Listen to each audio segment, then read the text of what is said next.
உலகம் ஃபுல்லாக இப்போது இந்த கச்சா எண்ணெய் பற்றி தான் பேச்சு. கச்சா எண்ணெய்னா என்ன, அது எங்கேருந்து தயாரிக்கிறாங்க, அதனால் என்ன பயன்கள் அப்படிங்கிறத பற்றி இப்போ நம்ம தெரிஞ்சுக்கலாம். வளைகுடா நாடுகளில் பெரும்பாலும் கச்சா எண்ணெயை தான் உற்பத்தி பண்ணுறாங்க.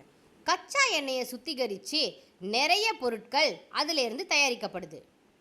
நம்ம நாட்டில் கச்சா எண்ணெய் சுத்திகரிப்பு மையம் நிறைய இடத்துல இருக்குது. பெரிய பெரிய கப்பல் மூலமாக கச்சா எண்ணெயை இந்தியா கொண்டு வந்து அவங்க மற்ற பொருட்கள்லாம் தயாரிக்க ஆரம்பிக்கிறாங்க. இதில் ரொம்பவே முக்கியமானது நம்ம கிச்சனில் யூஸ் பண்ணுற எல்பிஜி கேஸ்.